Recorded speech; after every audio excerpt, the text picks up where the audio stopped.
Hello everyone and thanks for watching this channel. This is Ronnie. My name's Ronnie, whatever. And I want to talk about raw food on this channel. And the whole thing about the raw food and food in general, cooked food and everything, is none of it really makes a lot of sense. People's behaviour around food doesn't make a lot of sense until you really get understand that there is basically there's an addiction involved in most people's behaviour towards food, and it's because certain foods are addictive, and we don't see them as addictive because if you continually engage in the addictive behaviour, then obviously you never realise it's an addiction because you just think that it's something you do every day and something you choose to do. And people try and change their diet and everything, and it doesn't really make sense until you understand it as breaking an addiction. That's what you have to think about it when it comes to, especially going on a raw vegan diet. What you're trying to do is basically come off of a particular addiction.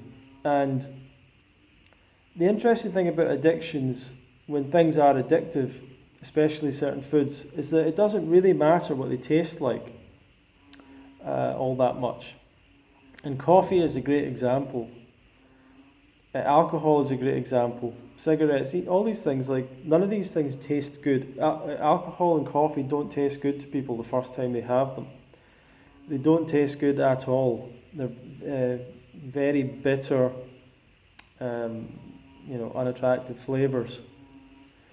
People become accustomed to them and start to really enjoy the flavour of it. And it's not really the flavour, because the flavour isn't what people find attractive, but the effect that these substances have on your brain, and they become addictive. And for some reason that influences the way people taste these things. Now, if you're someone that's adapted to alcohol, then maybe you don't understand what I'm saying. You're like, alcohol doesn't taste bad. But alcohol for you tasted terrible the first time you had it. It tasted like a poison, which it is. And coffee as well didn't taste good the first time you had it. It tastes bitter. For some reason, things that are addictive to people, for some reason the perception of the taste changes. Not really sure why that is. And it is the same with cooked foods, especially like cooked carbohydrates, like something like rice. Rice doesn't really have any flavour. It's not sweet, it's not savoury, it's not really bitter or sour. It doesn't really have any flavour all that strongly. It has texture. So why is it that people, especially in Asia, but all over the world, consume rice over and over and over again, and can't stop? You got to think about that. This isn't a food that has a lot of flavour. Now I get it. Like, I think I've probably eaten rice on its own to some degree, but usually add something to it. Why do people eat it again and again and again and again and again every single day, like especially in Asia? In other parts of the world, it would be bread or potatoes. People have it every day. Why is that? You can make an argument for potatoes, having some flavour or whatever. Bread, they have, especially when salt is added and other things are added to them, of course they have some flavour then, but people would have eaten these things before we did things like that, before we added flavour, before we added salt even. And I've seen documentaries of people go and live with tribes and things like that, and they're having the kind of bread that the tribes have, and they don't add salt, they don't add anything to it, and it's flavourless. But why do people eat it again and again and again? And it's only because it's addictive. It's the only reason. And all these cooked carbohydrates are to some degree addictive to people. And I don't understand exactly why. But my perception of it is that basically we chose the foods that were addictive. Or we continued to choose the foods that were addictive. So of all the plants out there and all the roots and all the tubers and stuff, and all the grass seeds and the grains, the ones that we have are the ones that we've obviously chosen, and we would have chosen them because we wanted them over and over and over, again and again and again. And that's not because the body's giving you a signal that that's what you need, that's because these foods are addictive inherently to human beings. Now, why are they addictive? What property in them? The truth is, there's not a great deal of research into addiction of cooked foods. That's not a topic that people want to go into. It's interesting, just as an aside, there was a study, one of the biggest studies on raw food, this is called the Gießen Raw Food Study. It was done at none of these raw food studies are particularly good. It was done at Gießen University. It was basically just a survey. And then from that survey, these are literally some of the results. 84% of the raw foodists, because they weren't really raw foodists, they certainly weren't vegan. Like over 50% weren't vegan, yeah. Over 50% weren't vegetarian. Weird raw foodist group, and only a small percentage, maybe 20%, were actually on a raw food diet. What they found was, what did they find? What they found was like 80. There was some part where it goes like 84% were at their healthy weight, 17% or whatever the left over, 16% were underweight. Therefore, we cannot recommend a raw food diet. Like, why? Because 16% are underweight, but the vast majority are at their healthy weight. When compared to the average diet, which is like most people are overweight and many are obese. Like, it's just crazy. We can't recommend a raw food diet. In fact, you should, because it's obviously better for people than the diet that they're on. But that's how weirdly some of these studies have been manipulated. I got in touch with the lady who ran that study, Carissa Kovnik or something. She did a few raw food type studies. Wanting to interview her for the Love Fruit podcast, and her assistant got back to me and was like, she's not interested in doing this, and I just kept on bugging them, and they were like, why don't you understand? She doesn't want. And I'm like, well, she put a study out for review. She put it out, she published it. She's happy to berate the raw food movement or whatever. It's not even raw food, it's in the study, but she says that. That sounds to me like I didn't say this to them, but in my way, I'm like, this is where's the ethics to this? I thought scientists are meant to be kind of ethical and stuff. But it's funny. But I guess she's no longer interested in raw food or raw vegan. Like many people, they use the raw food movement for their own purposes and then move on and ascend the ladder of life. People that are just desperate climbers, desperate social climbers, not looking for truth or integrity or any of these things. And actually, I can't really say that about her. I'm just making that up. But she didn't want to speak about it. She didn't want to answer any questions on it. I don't know why not. Just would have had some questions like, why did you say that you can't recommend it because they're underweight when only a small amount were underweight and the vast majority were at a healthy weight? Anyway,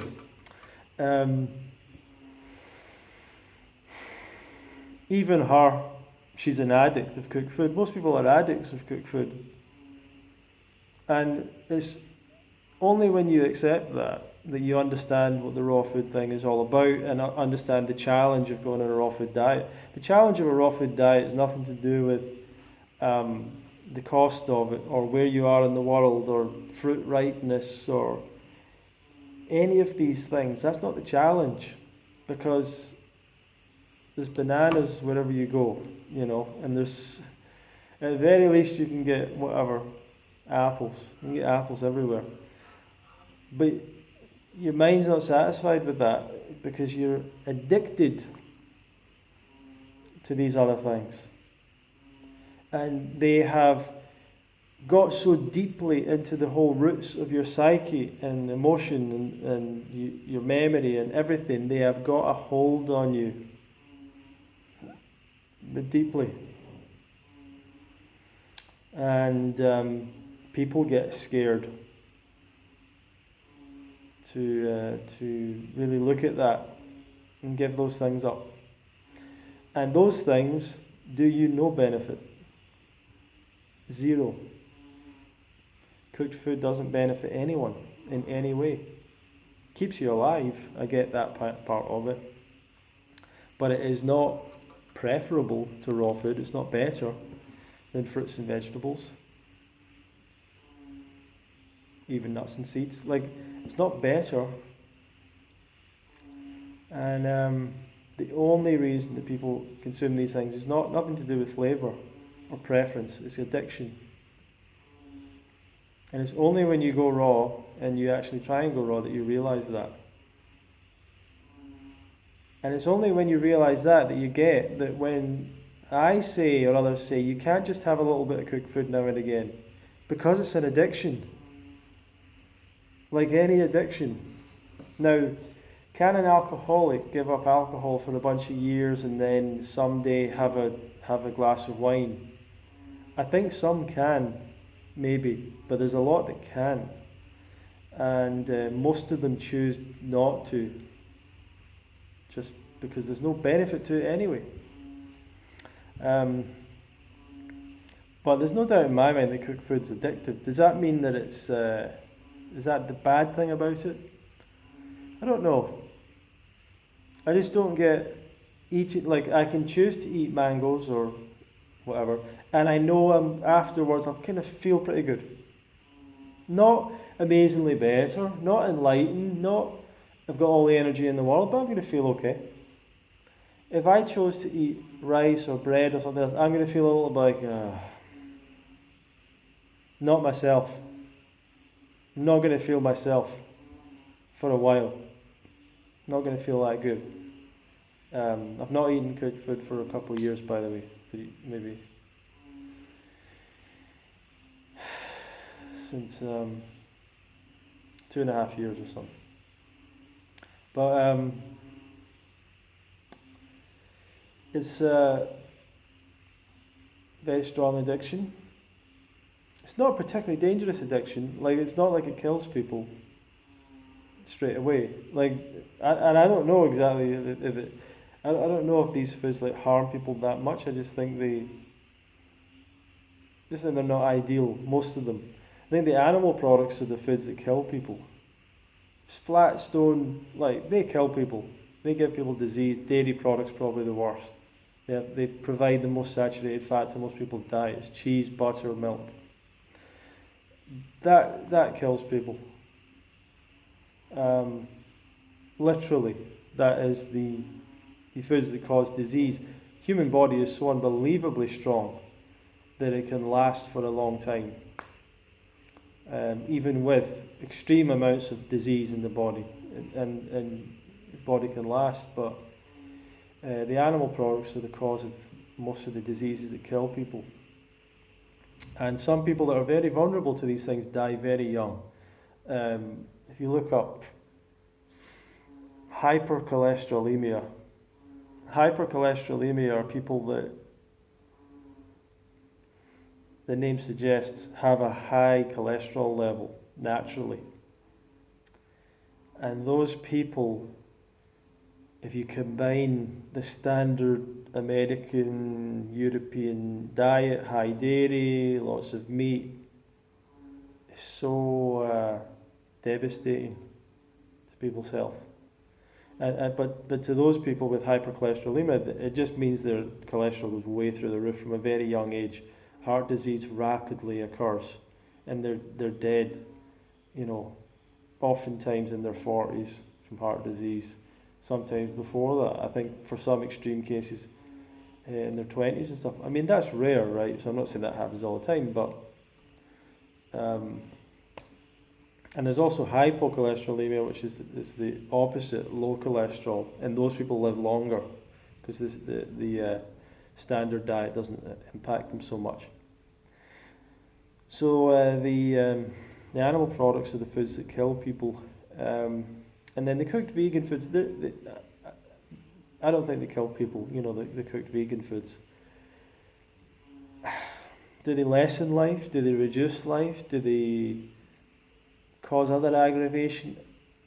I believe they do, but there's not. Once again, there's not great research. We don't have lots of raw vegans to compare, unfortunately. We just have to go. It's your own personal thing, this, and I have seen the difference a bunch of times, very clearly. And I think there's something happening, something going on there. And most people and most science and that they've never been able to test people in a body that functions properly the way it should on a fruit-based diet. As I said, the studies on raw food diets aren't that great, and a lot of them are like surveys and things, and who knows what people said or pretend they do whatever in a survey. But anyway, the point of this video was, what was the point of this video? Addiction. The only way to get over addiction is really abstinence, and it's a very psychological thing. It comes down to, acceptance that you have an addiction, and then, I don't know, it's a very difficult process. I don't really know the step by step. But you go into battle against yourself trying to get rid of an addiction. Once the addiction, the addictive component, has taken control of your motivational systems in your brain, it is a battle to quit it. A real battle. And really difficult when everyone else is still consuming that addictive food. Really difficult. So it's a battle. Let me know below what some of your struggles are and everything. And I just wanted to let you know, I do have a book out if you're interested in learning more about this, called The Raw Food Lifestyle 101. There's a sale on it at the moment. It's going to end soon. Go and check it out. So there's a link down below. So anyway, thank you for watching the video. Feel free to add questions below, share the thing, and let me know if you agree with this. Thank you very much.